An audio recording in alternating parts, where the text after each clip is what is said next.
ko se pogovarjam z artisti, velikrat rečejo, roke je ful težko. Ja, roke je ful težko narisati. Roke pa skrivajo prav ude za, ne vem, različnimi kadri, če veš kaj, mislim, da je prav obrnajo lika zato, da se ne vidi udov.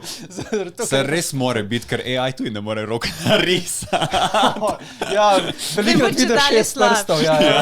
Oh my God. Spomnim se, ko mi je Juvan kazal ta... Zato je ne more narisati, zato ker večina folka ni znala narisati, iz katerih je pobiral inspiracije.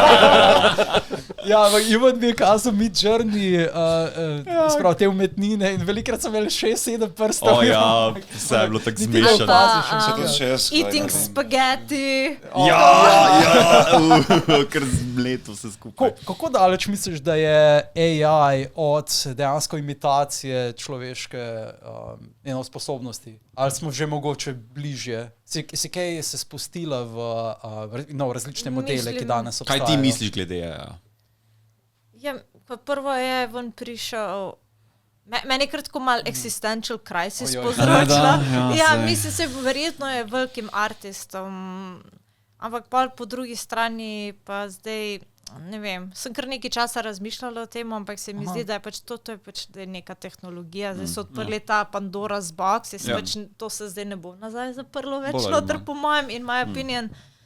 Jaz sem pač mogla jaz sem sama sabo zdaj razčistila, zakaj sploh rišem. Mi je pa tako zabavno, ena bivša sošolka iz faksa mi je tako rekla, smo se pač o tem AI-ju pogovarjali in je bila tako, pa veš, je na svetu tako, zdaj ko imaš internet, je na svetu tako full enih artistov, ko že tako boljše rišejo od mene. Če še dodamo par milijonov digitalno zgeneriti, tako, it doesn't really change that much. To je dober point dejansko. Ne, vse je dober point, ker konec konca je tako tista človeška komunikacija odvisna, da ljudje pridejo do tebe in imajo tvoj art. To je bistveno. Art, tvoj art.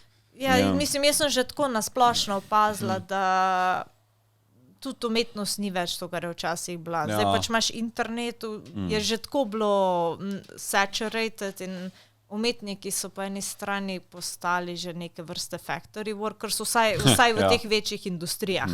Še posebej, če gledaš anime industriji, pač vsi ti animatorji tam so že tako. Mapa story zdaj na koncu. Na koncu, mislim, v prejšnji epizodi smo govorili v podcastu o tem, kako v bistvu izkoriščajo novodobni studiji te animatorje.